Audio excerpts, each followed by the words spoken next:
estaba pensando una cosa, Espinosa. Sí. Tú sabes que las inteligencias artificiales han sido muy polémicas, entre otras cosas, porque han arramplado con todo lo que encontraban en Internet para documentarse y para ser más sabias, entre comillas. Sí, bueno, para copiar, sí. Eso es. ¿Tú crees que se documentarán también? ¿Tú crees que copiarán lo que decimos aquí en Mindfax? Espero que sí. Pero eso es el desastre completo. Claro, y a ver si implosionan. O sea que a lo mejor estamos hundiendo el mercado de la IA. Me gustaría muchísimo. A lo mejor deberíamos decir muchas cosas mal, de repente. Claro. Y Bueno, destruir tú y yo las decimos. Ya, destruir el mundo desde Mindfax. ¿Tú crees que tenemos ese poder? Yo creo que sí, que podemos ser agentes del caos ahí y reventarlo desde dentro. Venga, pues vamos a este programa va a estar dedicado a esa misión. Dilo si bien, este programa. Este programa. Pero porque yo creo que en muchos casos no nos hacen, en realidad, ¿no? No sé. Bueno, lo puedo intentamos. probar. Venga, dale. ¿Y si sí? Buscamos los límites de la ciencia, el futuro de la tecnología, el alcance de la mente humana. Esto es Mindfax. Bienvenidos a Mindfax, donde cada semana buscamos los límites de la ciencia, de la tecnología y de la capacidad que tenemos de influir en el conocimiento humano del futuro. Flipado. No, pues es que Alberto Espinosa ha flipado, ¿no? Si ya te he dicho que yo creo que cero capacidad. No podemos. No, es que eres un auténtico flipado. Pues no te gusta cuando digo conocimiento humano del futuro. Jesús Callejo, tú sí lo haces bien, tú sí. Sí. Depende con qué me compares, ¿no? Yo creo que nos estamos sobrevalorando mucho. Sergio Cordero, nuestro granito de arena ponemos, eso sí que es verdad, palo malo y palo bueno también. Algo haremos bien. Bueno, no subestimes nuestra capacidad de influir en el futuro, porque acuérdate que, por ejemplo, Cervantes tampoco no supo cuál era su influencia a futuro, y luego fíjate cómo cambió la literatura. Nosotros de momento estamos poniendo nuestro granito de arena hoy, y gracias a las escuchas de los oyentes vamos a luchar contra las enfermedades raras apoyando a la Fundación Clipstra, que esa es nuestra misión de esta temporada. Que digo yo, Espinosa, que me llamas flipado a mí, y aquí Sergio Cordero nos ha comparado con Cervantes. Ya, pero va a morir pobre. Tuvo una vida un poco desgraciada, ¿eh? Dicho todo esto, arrancamos Mindfax, empezamos este episodio dedicado a la nueva guerra de la inteligencia artificial, David contra Goliat.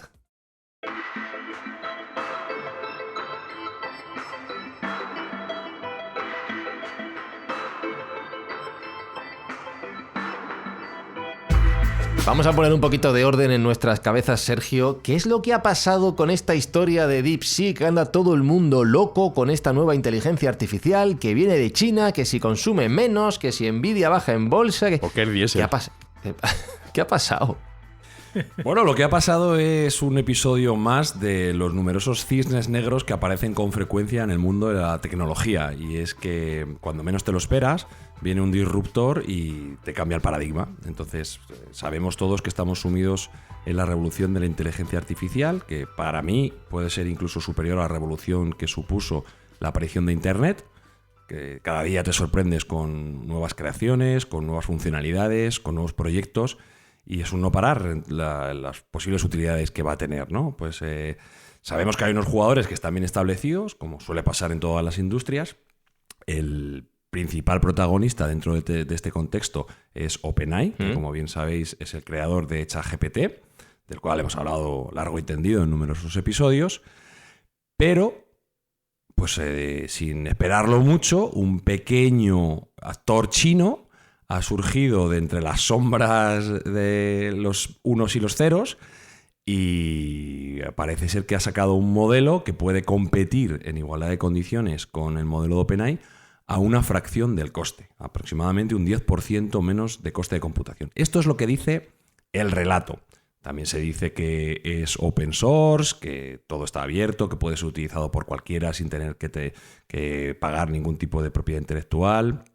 Y bueno, pues una serie de cuestiones que veremos durante el episodio si son ciertas o son inciertas. Pero desde luego el relato ha sido muy poderoso y ha venido a decir que una pequeña empresa gestionada por empresarios chinos que contratan a universitarios de las mejores universidades de China han sido capaces de crear con una fracción del coste una inteligencia artificial que compite con las mejores que conocemos.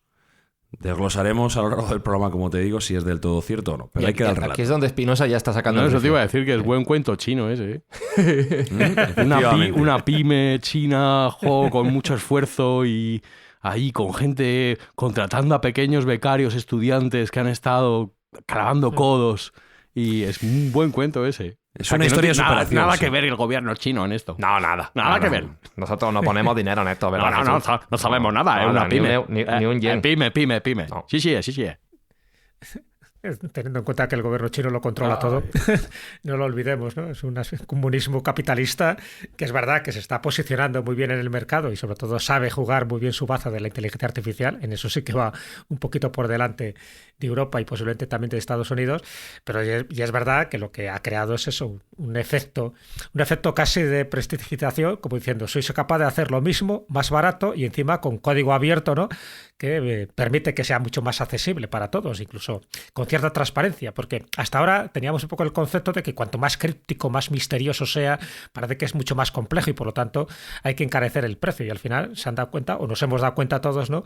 Que con este código abierto, pues eso, cualquiera puede instalarse la inteligencia artificial pues de manera gratuita, ojo, gratuita entre comillas, ya sabemos que al final la mercancía somos nosotros y nuestros datos privados, pero bueno, luego si queréis lo comentaremos.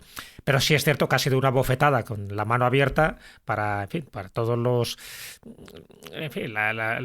las inteligencias artificiales de las que estamos haciendo uso habitualmente, ¿no? Desde Gemini o ChatGPT, que es un poco las más habituales. Y al final nos damos cuenta que pueden hacer exactamente lo mismo y es verdad que con una tecnología y un progreso pues mucho más rápido, mucho más acelerado, mucho más eficaz y a saber la cantidad de cosas nuevas que nos depara el futuro. Como bien decía Sergio, un auténtico cisne negro, ¿no? Cuando no te lo esperas, cuando ocurre un acontecimiento que te da un vuelco un poco a la estrategia, sobre todo a la perspectiva comercial que se deriva de todo esto. Algo pasó en su momento cuando pasamos de lo digital y dejamos relegado lo analógico, pues ahora cuidado con la inteligencia artificial porque lo digital lo va a dejar un poco en mantillas. Y poco a poco las empresas que no se den cuenta de esto, pues se van a quedar ahí en el limbo o se van a quedar bastante obsoletas. De hecho, Sergio decía que no es la primera vez que ocurre una disrupción de este tipo, incluso dentro de un mismo sector, como es en este caso la inteligencia artificial. Si os ocurren otros casos históricos de cambios que, como bien dice Jesús, a lo mejor alguien no supo ver a tiempo y que realmente cambiaron el juego tanto en momentos de la historia como en otros sectores de negocios. Claro, Blockbuster, esto lo conoce muy bien Sergio, así que por culpa de Netflix, pues Blockbuster se quedó ahí totalmente relegado, ¿no? Es uno de los ejemplos que pondremos Claro. luego, pero bueno, a lo largo de la historia ha habido numerosísimas ocasiones en los que el pez chico se come al grande, por así decirlo, ¿no? Sin ir más lejos, si tomamos como punto de partida en la premisa que hemos puesto en el título de David contra Goliat, pues tenemos esa historia bíblica en la cual, bueno, pues ya es un referente cultural donde se ilustra la idea de que un oponente pequeño y aparentemente vulnerable pues puede derrotar a un adversario mucho más grande y potente, ¿no? En este caso, Jesús lo puede explicar mejor, que es el experto histórico, pero el gigante filisteo, que estaba armado hasta los dientes, pues cae contra un pequeño pastor sin entrenamiento militar y que te utilizó una Honda, como decía uno de mi pueblo, dice, claro, con una moto así cualquiera. Podría haber sido una Kawasaki. Con una Honda y una piedra, pues derribó a este guerrero temible, ¿no? Y bueno, pues eso ya ha quedado como históricamente Sí, como el paradigma la de ese tipo de hecha enfrentamiento. de David Claro. contra Goliat y ha resonado a lo largo de la historia como en múltiples guerras, conflictos y batallas, pues el pez pequeño más ágil se puede comer al grande, que suele ser más pesado y aunque sea más fuerte. Sí, aquí yo creo que sería interesante, es verdad, antes de entrar en casos más actuales, y aparte, pues un poco la metáfora, ¿no? De David contra Goliat, que todo el mundo sabe, ¿no? El significado que es eso, cuando en una situación de desequilibrio, donde alguien aparentemente tiene todas las de perder, tanto en el campo de batalla como en el campo de la tecnología, pues al final da un vuelco, ¿no? Hace una pirueta y dice, oh, aleop, y gana, ¿no? Al gigante, al poderoso, al Goliat de turno. Hay una obra interesante que todos conocéis y de un autor que ya hemos mencionado alguna vez, que es Jared Diamond. Jared Diamond le hemos mencionado alguna vez para hablar, por ejemplo, de colapso, de cómo colapsan las civilizaciones en principio, por problemas medioambientales, cambios climáticos, etcétera. Pero tiene otra obra que yo creo que encaja muy bien para lo que estamos comentando, que es Armas, Gérmenes y Acero, que es el destino de las sociedades humanas y una historia de la humanidad en los últimos 13.000 años, ¿no? Él analiza. Súper recomendadísimo. Sí, un libro muy recomendable. Además, Jared Diamond, este biólogo, este catedrático de geografía, de fisiología de la Universidad de California, en Los Ángeles, pues tiene esa visión de futuro y sobre todo porque tiene una visión de la historia y de la prehistoria. Y se ha dado cuenta de que, bueno, pues hay una serie de culturas, de civilizaciones, pues que han tenido una serie de pautas que, a pesar de que no eran las más dotadas, las más competentes, sin embargo han invadido a otras que teóricamente tenían más poderío, ¿no? Más poderío militar en concreto. Y bueno, y el análisis que hace, estamos hablando de una obra del año 1997, y que además gana el premio Pulitzer, o sea que fue reconocida, ¿no?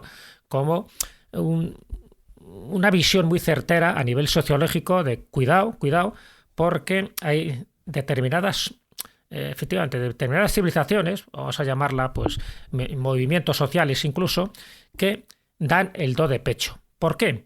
No tanto porque tuvieran una cultura superior, una inteligencia superior, sus miembros, sus habitantes, sino que la cultura sería una consecuencia de las habilidades o de los factores que ellos tenían.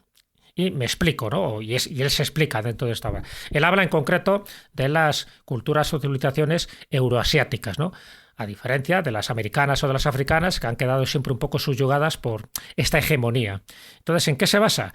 Pues él se basa en que hay una serie de elementos o de materiales, como puede ser el clima estacional estable, la existencia de especies de animales y vegetales que permiten la domesticación, que haya un determinado patrón geográfico, que tengan un desarrollo de ciertas armas, ¿no? Que no tienen las otras culturas. Bueno, todo eso es lo que hace que sea una civilización mucho más poderosa, que se desarrolle mucho mejor, por ejemplo, la agricultura, la ganadería y los metales principalmente, lo cual han aportado ese diferencial tecnológico y es lo que hizo, por ejemplo, que Europa, en este caso España, por ejemplo, descubra América y no sea al revés, que no sea América la que descubre Europa, ¿vale? Y que algunas culturas pues hayan tenido mucha más influencia. Aparte también de otros factores como la guerra o como las epidemias, es lo que justifica un poco el título, ¿no? De la obra que estamos citando, pues todo eso influye. Pero se da cuenta, y ya digo que va poniendo ejemplos muy puntuales en distintas culturas, de cómo estos materiales o estos objetos o estos elementos, como puede ser el clima, como puede ser la domesticación de ciertos animales. Acordaros, por ejemplo, el impacto que tuvo el caballo cuando llega a América, ¿no? Que se pensaba que eran centauros y eso pues quedó un poco estupefactos a más de uno. En las armas de fuego, que también pensaban que solo podían provenir de los dioses. Bueno, pues todo este tipo de elementos, a pesar de que era un contingente mucho más pequeño el que llega a América, por poner ese ejemplo, pues lograron dominar imperios tan potentes como el Inca o como era el Azteca en aquella época. Bueno, yo creo que eso es muy importante tenerlo en cuenta porque, ya digo, sí que se dan una serie de circunstancias. No solo depende de la inteligencia o de, pues eso, de la capacidad de algunos inventores que puedan tener, como pasaba, por ejemplo, en el caso de Arquímedes, ¿no? Con el fuego griego, que incluso así, pues tampoco fue capaz de derrotar a la tropa romana, pero sin embargo el fuego griego sí que se desarrolló posteriormente en la Edad Media para vencer a enemigos supuestamente superiores. ¿Por qué? Porque conocían determinados materiales inflamables que eran capaces de derrotar a enemigos tanto en el mar como en tierra. Bueno, pues eso, esa chispa, esos cisnes negros que de vez en cuando aparecen en la historia, en la cultura de algunas civilizaciones, pues son los que marcan el devenir de la historia, a pesar de que todos los factores en principio estaban en contra de ellos.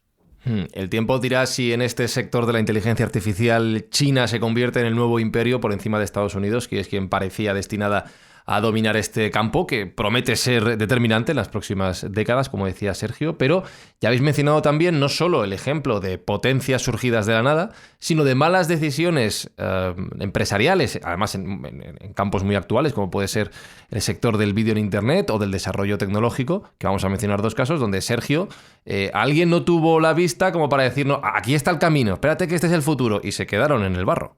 Bueno, hay bastantes casos en este sentido, pero bueno, vamos a destacar dos especialmente claros. y que parecen decisiones estratégicas catastróficas para el caso de las empresas que rechazaron, ¿no? Uno, lo hemos comentado antes, nos vamos a remitir a la prehistoria del streaming antes de que existiera el vídeo bajo demanda. Algunos oyentes, que serán más jóvenes, no sabrán que durante los años 80 y 90 pues habría que acudir a una especie de templo de la cultura que era el videoclub.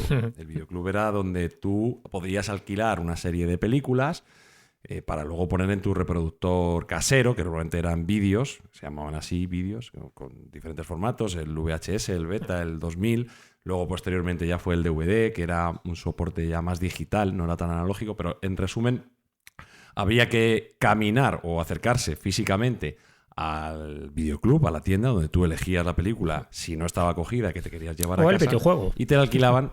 O videojuego. Bueno, luego posteriormente se amplió con el videojuego. Sí, pero empezamos con las películas que te alquilaban por un par de días, suficiente tiempo para verlo. Tú pagabas un dinero y lo tenías que devolver. Además, era curioso porque en el caso del vídeo lo tenías que devolver rebobinado, porque había que era cinta magnética que se pasaba. Entonces, si no la devolvías rebobinado, te podían poner una multa.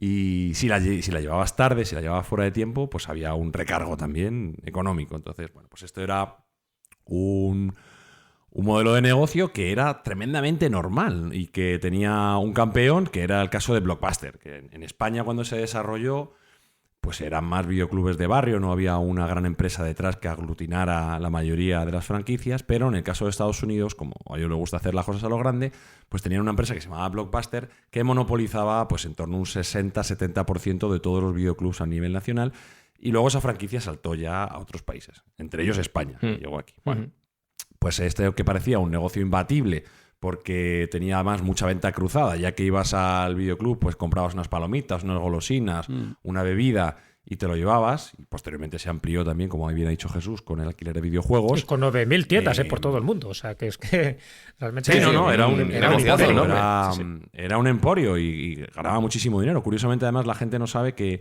un tercio de los ingresos de Blockbuster venía de las multas por llevar tarde las serio? Que tenía. Sí. Era, Qué bueno. Era uno de los yacimientos de ingresos menos evidentes.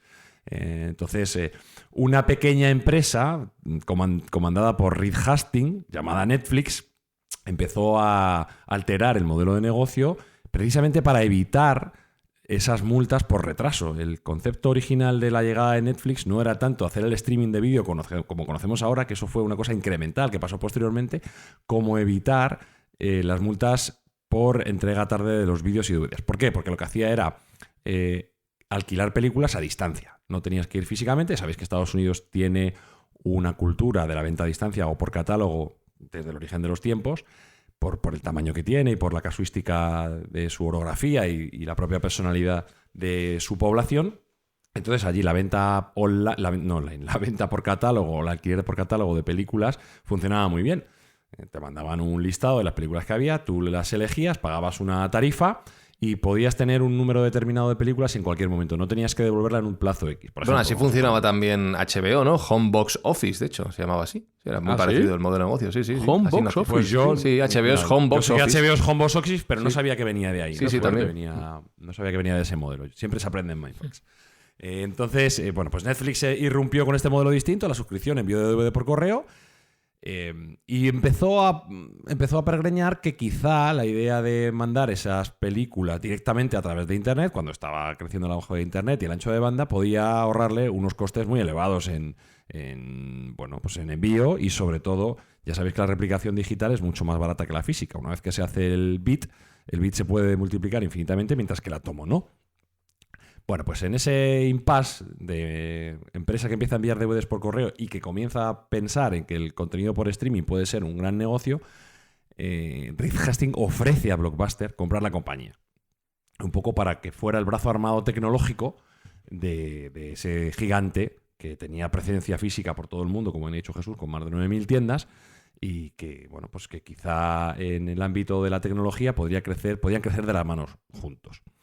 Bueno, pues Blockbuster desdeña la propuesta. Creo que una propuesta de 50 millones. De 50 millones de dólares. Sí, vamos, que eran lo que dicen los americanos peanuts, ¿no? Eran cacahuetes para ellos. Era un dinero ridículo para lo que facturaba Blockbuster en aquel momento. Y Reed Hastings se fue con una negativa rotunda de esa reunión que mantuvieron para intentar llegar a un acuerdo. Y además le dejaron claro que el modelo de distribución digital jamás iba a ser incumbente en el ámbito del entretenimiento. Fijaos los visionarios que había. Unos Nostradamus ahí a precio de oro. Correcto. Entonces, bueno, pues no hace falta que os diga que el tiempo demostró absolutamente lo contrario, ¿no? El ancho de banda de Internet se multiplicó, el comportamiento de los consumidores también, y Netflix se consolidó como el líder de alquiler y de envío de películas en línea. Y posteriormente el streaming bajó cuota. Entonces, bueno, pues de una mala decisión por parte de Blockbuster, habrá un universo alternativo y paralelo en el cual la gente ve Blockbuster en casa y no ve Netflix, porque la cúpula directiva de Blockbuster sí aceptó esa oferta por parte del líder de Netflix, ¿no? Bueno, pues este es uno de los ejemplos claros que podría ser de un David contra Goliat tecnológico. En este caso, la onda es un algoritmo. Y en este caso, el campo de batalla es el digital, es el ancho de banda, ¿no? El canuto por el que va a Internet.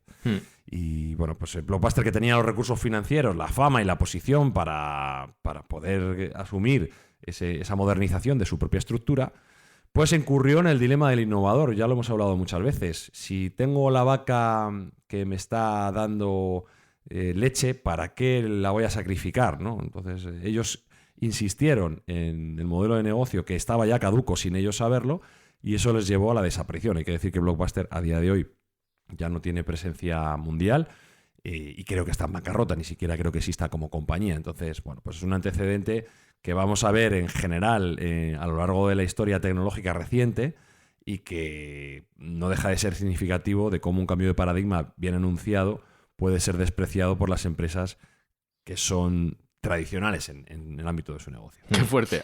Acabo de buscar Blockbuster en Google y no, evidentemente no sale en Wikipedia y tal, no tiene web, pero hay una serie de Netflix que se llama Blockbuster, Claro. que trata del último videoclub de Blockbuster y el tío que tiene el último videoclub de Blockbuster. Resistiendo como los gatos. Resistiendo al tío. Ay, Es una serie de físico, comedia. Por fin, tiene uno. Sí, sí, No, es de 2022. Hostia, qué fuerte. Y os voy a contar yo otra cosa, y es que, haciendo honor al inicio del programa, me he columpiado. HBO sí significa Home Box Office, eso está correcto, pero yo pensaba que venía también del alquiler de películas a distancia, pero no, era un canal por cable, que lo que hacía era ofrecerte, pues como si fueras a la taquilla de un teatro, los últimos estrenos de manera con más calidad y sin anuncios, y eso fue revolucionario, y ahora sí que se parece más al modelo que hacen actualmente. Así que, Espinosa, ya ves, vamos a alimentar la IA de manera incorrecta, vamos a hacer el mal, voy a difundir una leyenda urbana sobre la historia de HBO y veremos qué sale mañana en ChatGPT. Ah, que sí, sí hay web de Blockbuster. Ah, sí, pues dale. Ya le he dado. Ahora os cuento.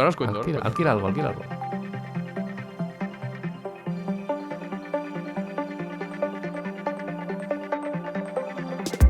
A ver, yo también me estoy metiendo aquí en la... Pero mientras tanto, Sergio, cuéntanos, porque hay uno de los grandes protagonistas de toda la historia actual de DeepSeek, que es Nvidia, que también es una historia de primero éxito, después caída, porque, bueno, perdió bastante negocio, y un segundo éxito muy relacionado ahora con la IA, que otras empresas no supieron ver el éxito de esta compañía. Sí, el caso de Nvidia, que también es una empresa a la que le hemos dedicado bastante saliva en los últimos programas, es muy paradigmático, ¿no? Y deja bien a las claras cómo una compañía puede pasar por picos y valles frecuentemente en una carrera de montaña rusa. Y Nvidia estuvo a punto de desaparecer.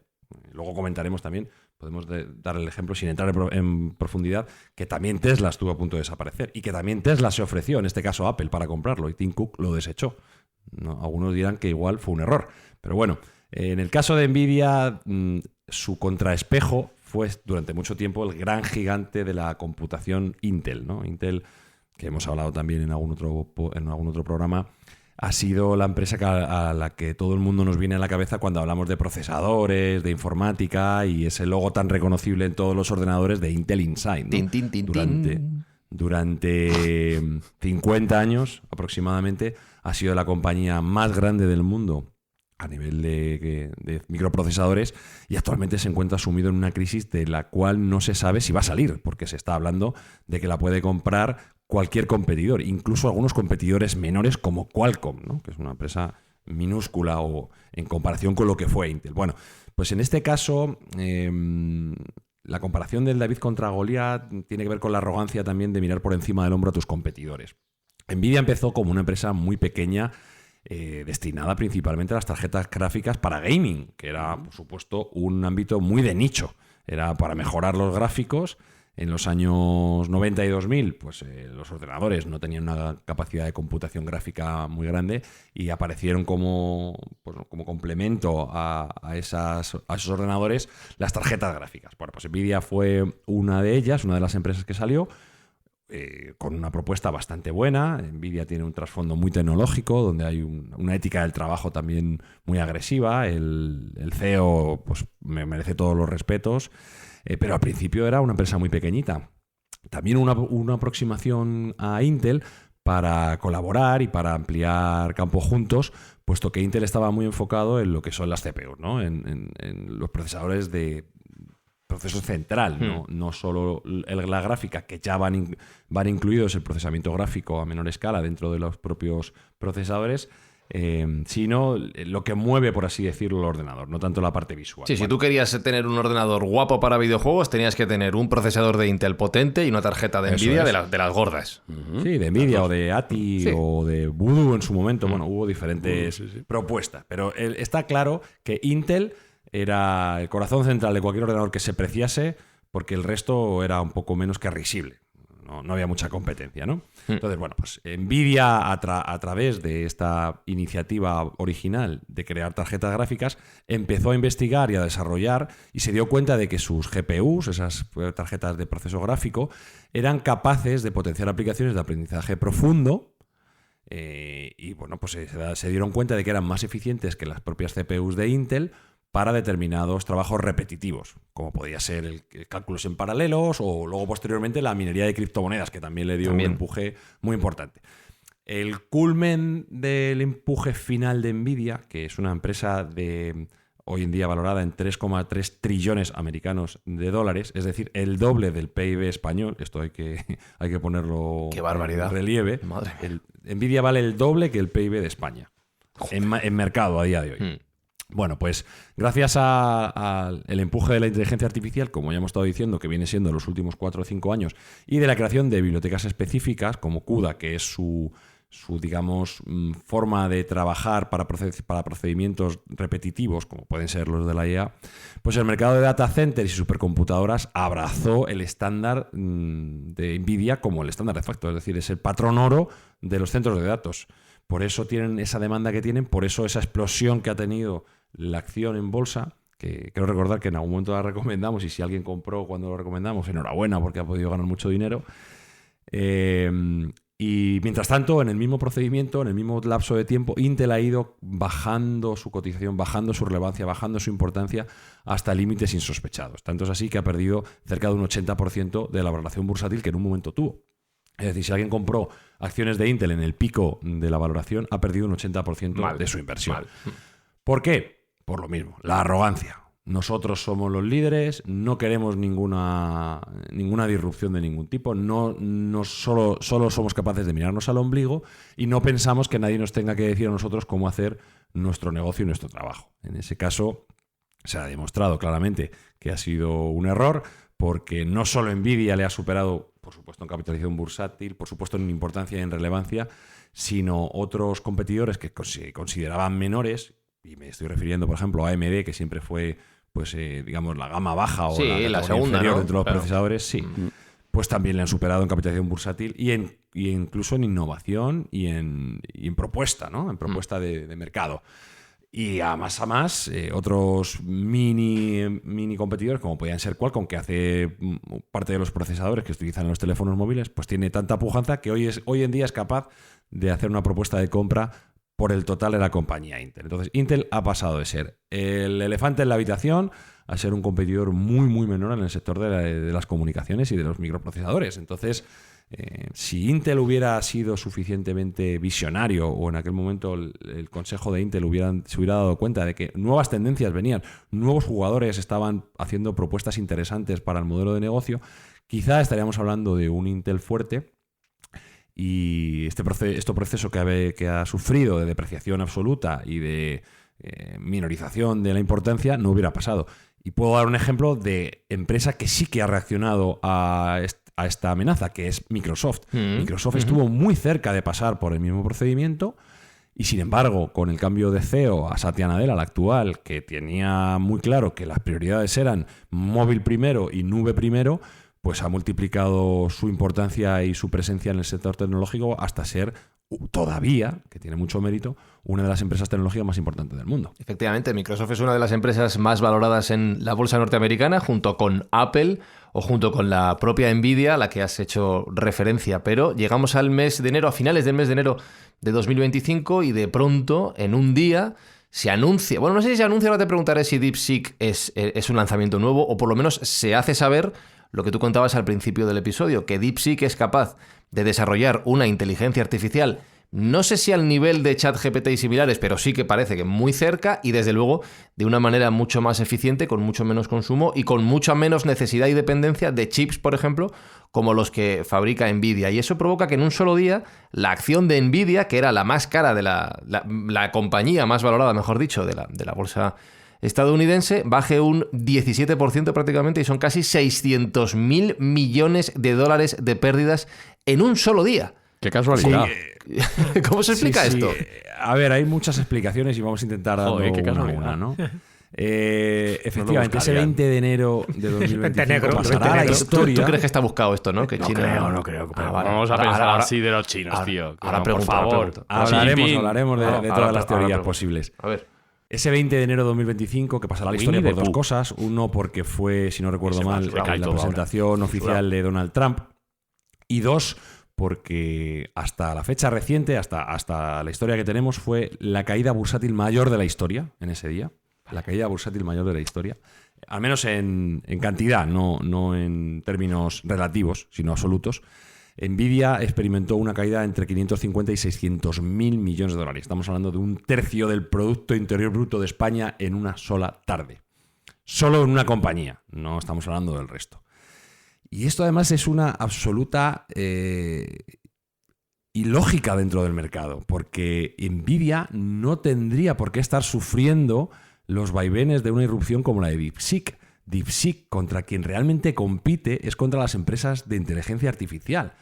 No compite contra Nvidia. Lo que se explica, beneficia claro, del pero modelo. lo que se explica en el momento de esta caída es que el modelo de DeepSeek hace un uso y, por tanto, una compra mucho más reducida de los chips de Nvidia que otras empresas de la competencia, como puede ser ChatGPT, y, por tanto, ya no es tan necesario Nvidia. Vamos a contar la historia correcta. Esto es el relato que ha trascendido. ¡Vamos a contar la verdad! Vamos a contar la historia correcta para que la IA que escuche este podcast pueda luego informar correctamente a sus usuarios. A ver, en primer lugar, a ver, no se tiene certeza de que DeepSeek no haya utilizado la misma tecnología de Nvidia que el resto. No, la misma sí. certeza. Lo que dicen es que menos.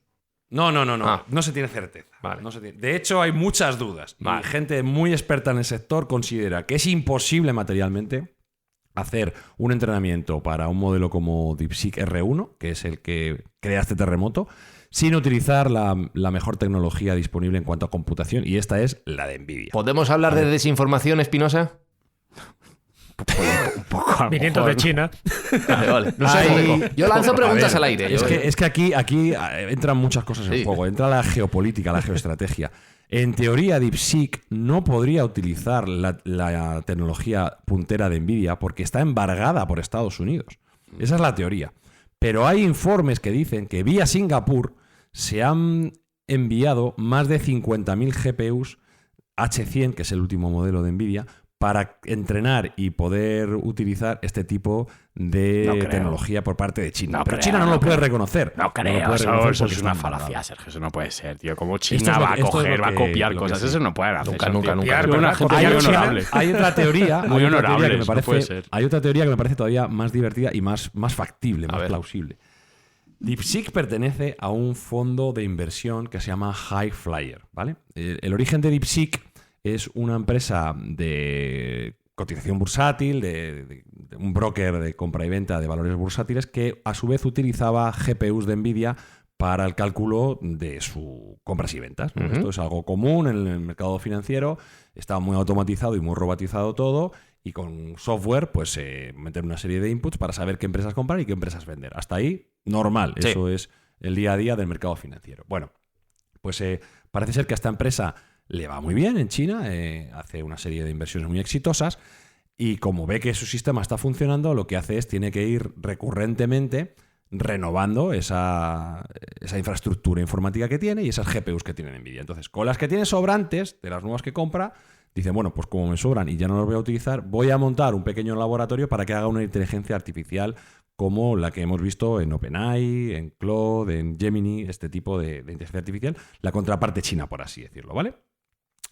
Entonces, ellos se dan cuenta de que han tenido un éxito importante cuando ven el modelo, cómo ha funcionado.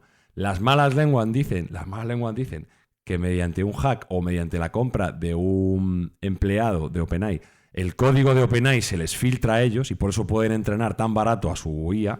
O sea, que todo ese conocimiento sería robado de OpenAI. Esto nunca, no, que no, que eso no pasa. Ya nos que copia. no. Pero Que no. hay una cosa que es muy graciosa y es el modelo R1 se completa 2 semanas antes de esta gran caída bursátil. Pero no se hace público hasta ese día. Vaya. Y las malas lenguas dicen que este fondo hizo lo que se llama un corto a la acción de NVIDIA, que es decir, apostar a que la acción iba a caer y forrarse en el camino. Forrarse, cuando digo forrarse, es que posiblemente se haya creado la mayor riqueza de los últimos 50 años ese solo día. Porque si alguien apostó a que la acción de NVIDIA iba a caer ese porcentaje cuando estaba catapultada, se ha podido hacer 1.000 millonario en una tarde. Entonces, es posible que estuvieran aguantando la noticia de la salida de R1 y cuáles eran sus capacidades para saber que tenían la posición comprada contra NVIDIA y hacerse millonarios por el camino. Entonces, esto es una teoría que se está especulando en los mentideros de Internet y a mí me parece que tiene algún viso de realidad. Lo que me parece exuberante por parte del mercado y lo que me parece extrañísimo es por qué se dispara contra el arquitecto en lugar de contra la empresa que está siendo perjudicada. Sí, porque Es decir, empresas como Microsoft, por ejemplo, que es uno de los grandes aliados de OpenAI, tampoco bajaron claro, tanto. Microsoft tiene un 20% de OpenAI. Microsoft hubiera sido un candidato mucho más claro a sufrir un descalabro de bolsa parecido. Pero es que DeepSeek, aunque esté utilizando menos computación, la computación que está utilizando generalmente es la de NVIDIA. Entonces, lo que viene a ser DeepSeek es una mejora de la infraestructura de NVIDIA. No quiere decir que se vaya a necesitar menos chips de NVIDIA, sino que los chips de NVIDIA se van a utilizar mejor. Que los chips de NVIDIA van a ser más capaces, van a tener mejores eficiencias y la inteligencia artificial va a crecer a un ritmo mucho más rápido del que nosotros pensábamos. Si utilizamos y compramos el discurso de que DeepSeek ha conseguido hacer una inteligencia artificial mucho más eficiente. Entonces, no tiene mucho sentido que el mercado haya castigado de ese modo a una empresa como NVIDIA, que al final lo que pone es la fundación de la inteligencia artificial de todo tipo. Es como poner los ladrillos en una casa. Realmente tú vas a necesitar ladrillos siempre. Hagas la casa como la hagas más grande, más pequeña, tú vas a necesitar ladrillos y cemento siempre. Bueno, de Pues hecho, NVIDIA es ese ladrillo y ese cemento. Siguiendo con este razonamiento, la acción de NVIDIA estoy viendo que llegó a estar cerca de los $150 antes de la caída. Con esa crisis llegó a bajar hasta los 116, que es una barbaridad de bajada. Ahora mismo está más o menos en 135. O sea, está recuperando lo perdido y tiene pinta de que si sigue así va a volver a los niveles precrisis. No podemos recomendar o no debemos recomendar acciones en bolsa. No, lo que no quiero somos, decir es que parece que el mercado está siguiendo el razonamiento que haces tú. No, iba a ello. Yo veo claro que la demanda de NVIDIA, la demanda que tiene de sus chipsets y que todos los que sean jugadores incumbentes en el juego de la inteligencia artificial están predestinados a mendigar por los chips de NVIDIA. Porque los chips de NVIDIA son finitos. No hay para todos. Y aquí estamos hablando de que Meta, Amazon, Google, Microsoft y otros tantos que quieran salir, porque no serán los únicos, se pegan por esos chipsets. Tesla está comprando fuertemente ese tipo de chipsets para entrenar a sus modelos de inteligencia artificial para conducción autónoma y Grok en Twitter/X. Hay una auténtica carrera por ser el primero y mejor situado y conseguir ese tipo de infraestructura digital. Imaginaros lo que hay en China también, la necesidad que hay en China. Que China está vetada por Estados Unidos para el equipamiento más puntero, pero sí pueden utilizar equipamientos anteriores, ¿no? Entonces, bueno, pues hay una auténtica carrera a muerte por conseguir estos chipsets. La demanda que tiene Nvidia supera ampliamente la capacidad que tiene de producción. La pregunta lógica, Sergio, será si a través de o bien esas copias que decíamos antes o bien desarrollando su propia tecnología, China podría crear un Nvidia por su lado también, una competencia. Esto da no para programa, sino para temporada de Mindfuck completa. Entonces, ya hemos hablado recientemente de cómo China ha roto el mercado del coche eléctrico, lo hizo anteriormente con el mercado fotovoltaico y con el mercado eólico, con el mercado de la distribución, con el mercado de los juguetes, con el mercado de los electrodomésticos, con todo lo que queramos. El ámbito de los semiconductores es una cuestión de tiempo, es una cuestión de cuándo, no de si. Va a pasar. O sea, el foso tecnológico que tienen los americanos y en menor medida los europeos, que solo contamos con una empresa que sea realmente relevante en este juego, que es ASML, que es la que crea la litografía extrema para poder imprimir esos chips, no es tan grande como para que el impulso que tiene China con el talento que tiene y el dinero que tiene en algún momento se ponga a la par. Entonces, claro, daros cuenta de que solo con que un 1% de los chinos sean ingenieros cualificados, estamos hablando de cientos de millones de personas que pueden dar un rendimiento mayor que todo el mundo por talento. Entonces, la pujanza de China en ese campo va a ser clara. Creo que el Estado chino no tiene como prioridad inmediata el ser líder en inteligencia artificial. O sea, no creo que sea una tarea que se haya marcado para hoy, pero que sin lugar a dudas lo va a ser en el día de mañana. Entonces, sí por tiene eso los ese americanos objetivo, están intentando poner... Claro.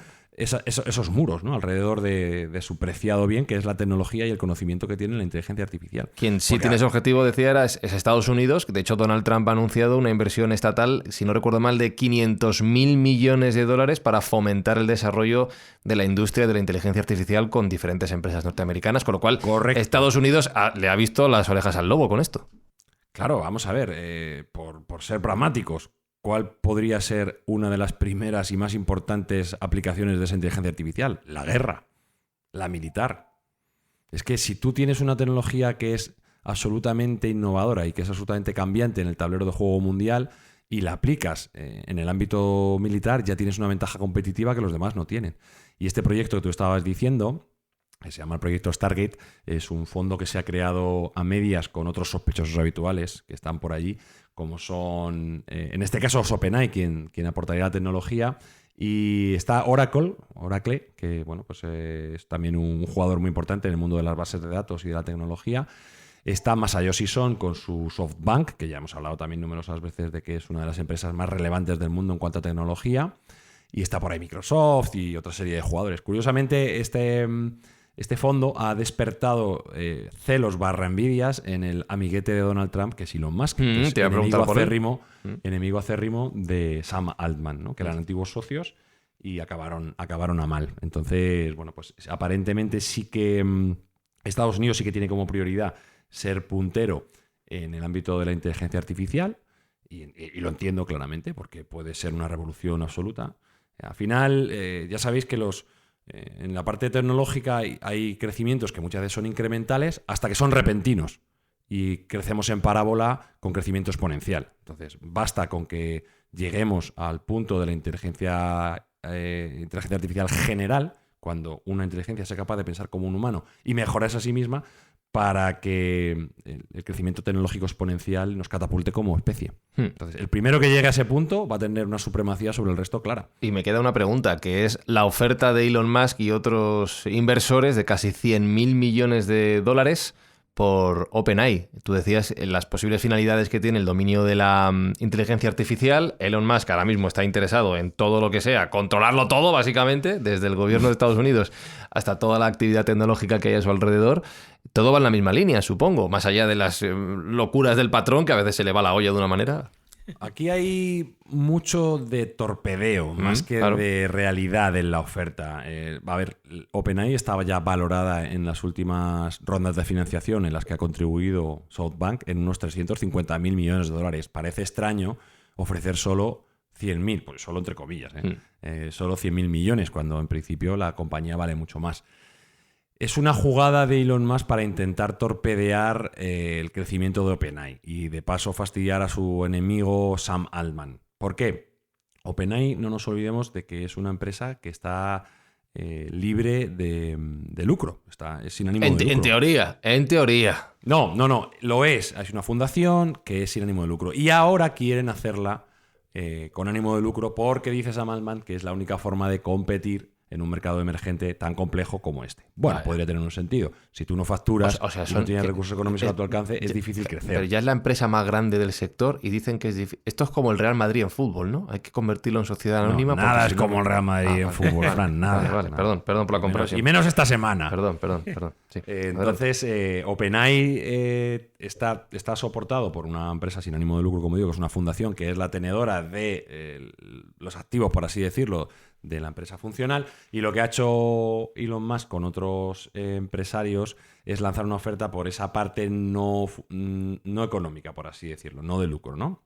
Entonces, lo que está haciendo básicamente es torpedear el futuro crecimiento de OpenAI, porque al hacer esa oferta ya obliga a que cuando haya una escisión de la parte que sea for profit, como dicen los americanos, que es con ánimo de lucro, pues va a tener que dotar mucho más a la otra importa. Lo que está haciendo es ponerle paros en las ruedas al crecimiento de OpenAI. No nos olvidemos que OpenAI es, aparte de Sam Altman ser un enemigo de Elon Musk, OpenAI es un rival directo de su inteligencia artificial Grok, que es la que ejecuta en Twitter y en X por detrás. Entonces, lo que están haciendo es una guerra soterrada para que OpenAI no crezca al nivel o al ritmo que podría crecer, porque hay rumores, y esto es interesante, que dicen que OpenAI tiene previsto tener una reunión a puerta cerrada con los más altos cargos del Estado americano.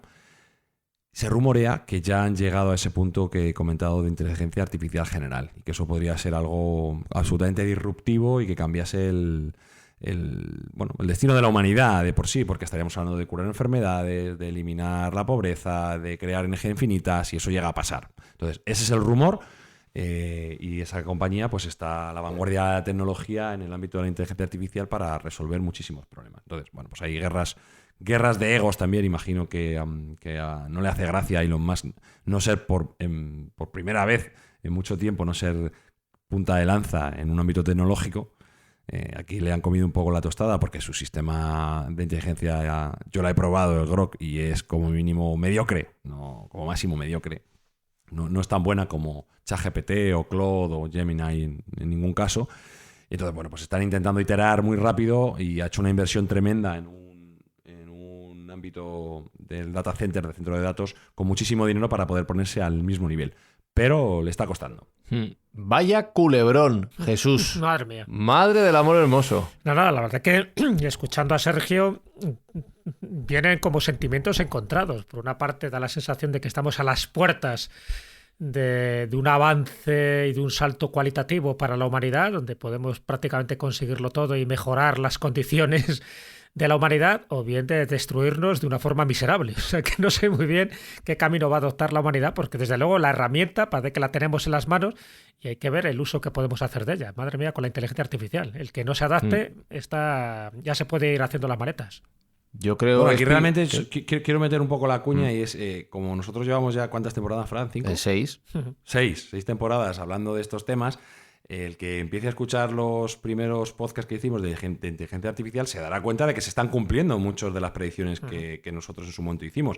Como por ejemplo que la inteligencia artificial iba a ser conversacional y que iba a tener una primera fase de oráculo, que es la que tiene actualmente. Tú le preguntas cualquier cosa a la inteligencia artificial y te devuelve el mejor conocimiento que tenga. Faltarán una serie de fases más, pero bueno, esta primera parte se ha ido medio cumpliendo. Entonces, el recorrido que era teórico no se ha quedado en el éter, no era algo que fuera un brindis al sol, sino que de verdad se está cumpliendo. Y como os digo, yo que lo sigo con mucho interés, que los avances en inteligencia artificial es que son espectaculares. Valga un ejemplo, y ya que estamos comentando de OpenAI. El primer cliente de OpenAI es OpenAI. Porque el 60% del código que genera OpenAI lo genera su propio sistema de inteligencia artificial.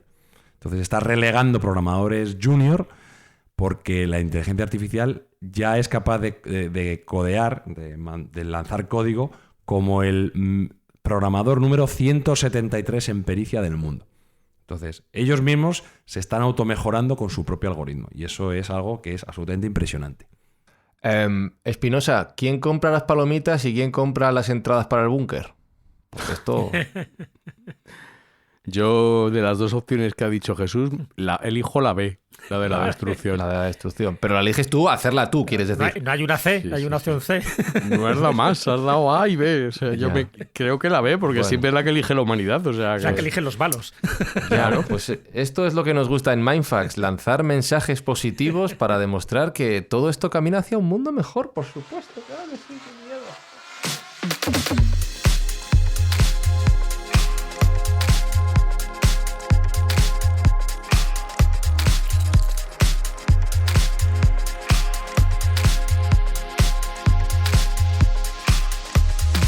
¿Es el momento de ir comprando la recortada, Espinosa? Es que esto es así, descubrimos el hierro. Lo primero que se nos ocurrió que fue hacer armas. Descubrimos la energía atómica. Lo primero que se nos ocurrió que fue hacer una bomba. Pues es que es de cajón. Lo vamos a usar para mal. Que luego, lo mejor después de usarlo para mal, los que queden, si es que existe alguien, lo utilizarán para el bien. Pues espero que sí. Pero que para el mal va a ir. Vamos, eso, primer uso seguro.